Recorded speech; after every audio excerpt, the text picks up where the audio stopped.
What if I told you that a 19-year-old college student mapped the exact psychological machinery of this digital nightmare 40 years before TikTok existed? What if I told you that in 1966, while the Beatles topped the charts and America was just figuring out what the hell Vietnam actually was, Stephen King wrote the most accurate prediction of social media culture ever committed to paper? King didn't just accidentally predict TikTok, YouTube, and the creator economy. He reverse engineered the entire attention economy before we even had technology to build it. And it's because he understood something we're only starting to admit, that we'd voluntarily construct systems where human destruction becomes entertainment, where authentic human suffering transforms into engagement metrics, and where we'd convince ourselves that watching people slowly disintegrate for our amusement was just how the internet works. The Long Walk isn't horror fiction. It's a sociological blueprint for the spectacle society we chose to build, disguised as a story about teenagers walking themselves to death while crowds gather to bet on who dies first. And here's the part that should terrify you. We're not the heroes in King's story. We never were. We're the crowd.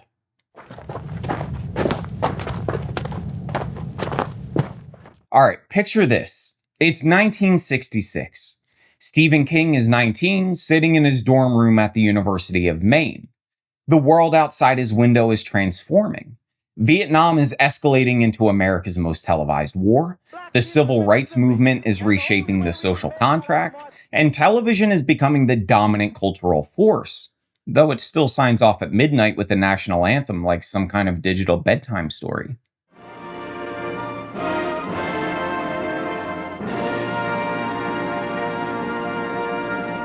And this kid writes a story about the government convincing teenagers to walk until they drop dead, all while America watches like it's the Super Bowl. The manuscript sits in a drawer for 13 years, because even Stephen King, the guy who would later make millions writing about possessed cars, haunted hotels, and killer clowns, thought this was too dark for the world to handle. It was just too real, too accurate. When The Long Walk finally gets published in 1979, King has to hide behind the Richard Bachman pseudonym. And you have to think about this for a second. America's premier horror writer, the man who built his career on a supernatural terror, needed to fake identity for his most honest book about American society. Because this isn't horror. This is sociology with a body count. Publishers in 1979 couldn't market Stephen King writes about teenagers dying for sport while crowds cheer. It was just too uncomfortable, too recognizable. But slap it under a pseudonym, call it dystopian fiction, suddenly it becomes safely fictional instead of uncomfortably predictive. And here's what made everyone so uncomfortable about The Long Walk. Monsters are easy to dismiss because they're not real. They can't hurt you. They exist in some safely fictional space where normal rules don't apply. The Long Walk was about us, about the America that would gather crowds to watch public executions, turn the Coliseum into appointment television, and eventually build entire industries around the systematic consumption of human suffering. King looked at mid-century American entertainment culture. The game shows, the emerging proto-reality TV concepts, the way we'd already begun turning ordinary people into content. If you were this attractive and busy young secretary, would you choose as your date for some distant and delightful destination this handsome young Hollywood actor, this handsome young Hollywood actor, or this handsome young Hollywood actor? And then extrapolated the logical endpoint. He saw that we had the psychological infrastructure for spectacle society. We just needed the technology to scale it globally. It wasn't until the Hunger Games phenomenon that people started connecting the dots, calling The Long Walk essential King and prophetic. But let's be honest, we were just finally ready to admit that he'd been right about us all along. So what exactly did this college kid see that took the rest of us half a century to catch up to? He saw the machine. And more importantly, he understood exactly how we'd volunteer to feed it.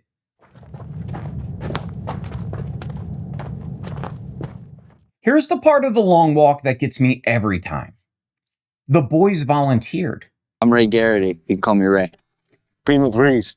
Hank Olson's the name. Walking's my game. 100 teenage boys signed up to walk until 99 of them died. They knew the rules. They understood the statistics. They walked into systematic destruction with their eyes wide open. It should sound familiar because every creator who signs up for TikTok, YouTube, Instagram, or any platform in the attention economy is essentially volunteering for King's Long Walk. We all know the numbers. 99% of creators will never make sustainable income. Most will burn out. Some will have public mental health crises, and the platforms will profit regardless of what happens to individual human beings. And we do it anyway. Why? Because the prize is whatever you want for the rest of your life. It promises infinite possibilities, ultimate freedom, and escape from traditional economic structures through the magic of going viral. But King was too smart to just write about anonymous victims. He created specific character archetypes, and when you map them onto modern creator culture, his prophetic vision becomes terrifyingly precise. Our protagonist is deliberately ordinary. He's not the fastest, strongest, or even the smartest. When asked why he entered the walk, he gives vague answers about wanting something he can't even articulate.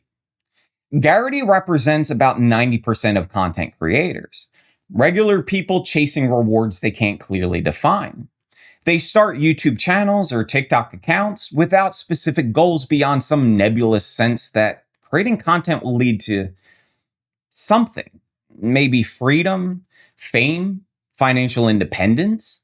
They're not entirely sure, but they know they want something more than traditional economic structures offer. McVries becomes Garrity's closest friend during the walk, and he's the most psychologically complex character King creates. And it's because McVries figures out early they're all going to die, and his response is to treat the whole thing as an existential joke. He suggests they're all there because they want to die, that on some level, they signed up knowing they were walking toward their own destruction. And McVries, he's every commentary YouTuber who started making videos critiquing toxic internet culture and slowly realized they'd become part of what they were critiquing. He's the creator who sees through the system's psychological manipulation, but can't escape it because escape would mean abandoning the audience and platform that have become central to their identity. Walker number 88 is playing a completely different game than everyone else. While others burn through their energy early, making friends and getting emotionally invested, I sort of like you three. Let's be musketeers. All for one. One for all. Stebbin walks slowly. He conserves his energy, and he treats everyone else as data points in his personal optimization strategy. This is classic YouTube algorithm gaming. Let other creators generate drama and emotional content, while you position yourself to benefit from their psychological labor without investing your own authenticity. Stebbins represents the calculated viral content approach. Creators who reverse engineer emotional manipulation techniques, A/B test their thumbnails and titles, and then treat their audience psychology as a resource to be extracted rather than a relationship to be built. Baker is the working class kid whose pregnant wife needs him to win. He doesn't want to be there for personal glory. He needs the prize money to support his family. Baker represents every I'm grinding for my family creator who burns out inevitably at 25, and every person who treats the attention economy as their only viable path out of economic precarity. See, Baker's tragedy isn't just that he dies. It's that the system convinced him that participating in his own destruction was a reasonable economic strategy. Now let's talk about how King mapped the exact psychological architecture of algorithmic punishment decades before algorithms even existed. In the long walk, you get 3 warnings before death. Maintain 4 miles per hour or receive your first warning. Get 3 warnings, and soldiers shoot you dead. There aren't any appeals, definitely no second chances. But the warnings aren't just rules. They're psychological warfare. The real torture isn't the threat of death. It's the uncertainty. You never know when the final warning is coming. You walk in constant anxiety, monitoring your pace obsessively, never sure if you're fast enough to survive. It's the exact psychological experience of being shadow banned. Warning 1. Your engagement drops mysteriously. Fewer people see your content. The algorithm stops pushing your videos. You're not sure if it's temporary fluctuation or permanent suppression, but you start second guessing everything you've been doing. Warning 2. Your metrics continue declining. Other creators with similar content, they're gaining more visibility. You realize something is fundamentally shifted in how the platform treats your content, but you don't know what you did wrong or how to fix it. Warning 3. Digital death. Complete algorithmic abandonment. Your content becomes virtually invisible. You've been eliminated from the attention economy. But unlike King's walkers, you don't get the mercy of a quick physical death. You get to watch your digital presence slowly decay while you're still alive to witness it. The psychological torture is identical. Living in constant uncertainty about whether you're meeting invisible, constantly changing performance requirements. Knowing that failure means elimination, but never understanding the exact criteria for success. King understood that this system wouldn't be imposed on us from above. We'd volunteer to build it. French philosopher Guy Debord, he warned in 1967 about spectacle society, where authentic human relationships get replaced by the consumption of other people's mediated experiences. Instead of genuine connection, we relate to each other through curated performances and algorithmic intermediation. The crowd in the long walk isn't just watching kids die for entertainment. They're participating in a system where human suffering has been transformed into social currency, where authentic experience gets replaced by the consumption of other people's mediated pain. Passive spectatorship where the crowd never intervenes. They never help. They never question the system. They just consume and place bets. Just like how we scroll past creators having mental health meltdowns, never reaching out, never questioning the platforms that profit from psychological breakdown. Every social media algorithm is fundamentally a spectacle engine. Studies show that platforms systematically amplify content that generates strong emotional responses. Outrage, anxiety, envy, and even schadenfreude drive engagement more effectively than joy and genuine connection. King saw this coming. He knew we'd build entertainment systems based on the consumption of human destruction, and we'd convince ourselves that was technological progress.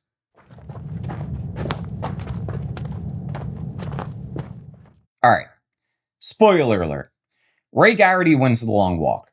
He's the last person standing, the sole survivor of systematic human destruction masquerading as entertainment. And what does he do when he achieves ultimate victory in this twisted system? He sees a dark figure beckoning him forward and keeps walking toward it. Because the walk, it never really ends. And that's King's final prophecy about spectacle society. Even if you win the game breaks you. Success in a fundamentally broken system still breaks you. Because the system isn't designed to create winners. It's designed to create content. How many viral creators have achieved everything they thought they wanted?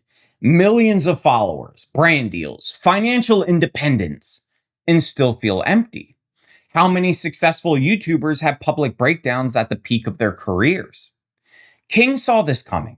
The attention economy would create a category of success that was psychologically indistinguishable from failure. The dark figure represents the realization that there was never actually a prize worth winning.